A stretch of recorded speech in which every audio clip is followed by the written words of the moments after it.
God bless you. सदा सुखी रहो।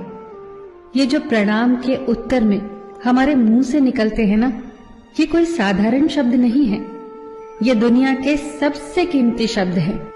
आजकल हम इन बातों को महत्व देना बंद करते जा रहे हैं, पर यकीन मानिए, जो प्रणाम के जवाब के रूप में आशीर्वाद हमें मिलता है या हम किसी को देते हैं, वो 100% चमत्कारिक शब्द होते हैं, बेशकीमती शब्द होते हैं। एक बहुत प्यारी कथा कहने जा रही हूँ। महाभारत का युद्ध चल रहा था। एक दिन दुर्योधन के व्यंग से आहत होकर भीष्म पितामह यह घोषणा कर देते हैं कि मैं कल पांडवों का वध कर दूंगा। इस घोषणा का पता जैसे ही पांडवों को चलता है तो उनके शिविर में बेचैनी बढ़ जाती है। सभी को भीष्म पितामह की क्षमताओं के बारे में पता था, इसीलिए सभी अनिष्ट की आशंका से परेशान हो जाते हैं। तभी श्री कृष्ण द्रौपदी से कहते हैं, तुम अभी मेरे साथ चलो। श्री कृष्ण द्रौपदी को लेकर सीधे पितामह भीष्म के शिविर में पहुंच जाते हैं। श्री कृष्ण स्वयं तो शिविर के बाहर खड़े हो जाते हैं, पर वो द्रौपदी से कहते हैं कि अंदर जाकर पितामह भीष्म को प्रणाम करो। जैसे ही द्रौपदी ने शिविर के भीतर जाकर पितामह भीष्म को प्रणाम किया तो पितामह भीष्म के मुख से द्रौपदी के लिए ये आशीर्वाद निकला, अखंड सौभाग्यवती भव। जैसे ही ये आशीर्वाद उनके मुख से निकला, उसी क्षण उन्हें स्मरण हो आया कि आज ही तो उन्होंने पांडवों के वध की घोषणा की थी और स्वयं ही उन्होंने द्रौपदी को अखंड सौभाग्यवती रहने का आशीर्वाद दे दिया।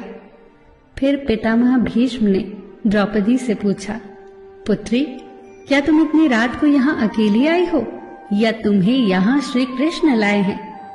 तब द्रौपदी ने कहा, जी पितामह, और वो शिविर के बाहर ही खड़े हैं।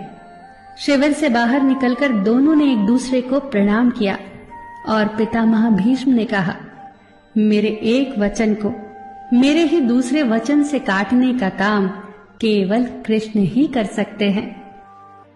शिविर से वापस लौटते समय श्री कृष्ण ने द्रौपदी से कहा, तुम्हारे एक बार जाकर पितामह को प्रणाम करने से तुम्हारे पतियों को जीवन दान मिल गया है। अगर तुम प्रतिदिन भीष्म, धृतराष्ट्र, द्रोणाचार्य आदि को प्रणाम करती होती और दुर्योधन, दुशासन आदि की पत्नियां भी पांडवों को प्रणाम करती होती तो शायद इस युद्ध की नौबत ही न आती। जो हर घर में कलह कलेश का वातावरण रहता है, वो कहीं न कहीं इस बात के मूल से जुड़ा है कि हम संस्कार भूलते जा रहे हैं। हम जाने अनजाने अपने बड़ों की उपेक्षा करने लगे हैं।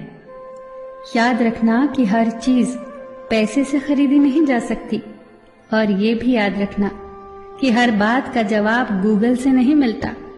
उसके लिए बुजुर्गों के पास भी बैठना पड़ता है। शरीर की खुराक के साथ साथ हमारी आत्मा को भी खुराक चाहिए, जो संस्कारों से हमें मिलती है।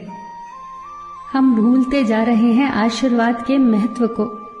आशीर्वाद एक कवच की तरह होता है जो हर बाधा से हमारी रक्षा करता है। कितनी सुंदर बात कही है किसी ने।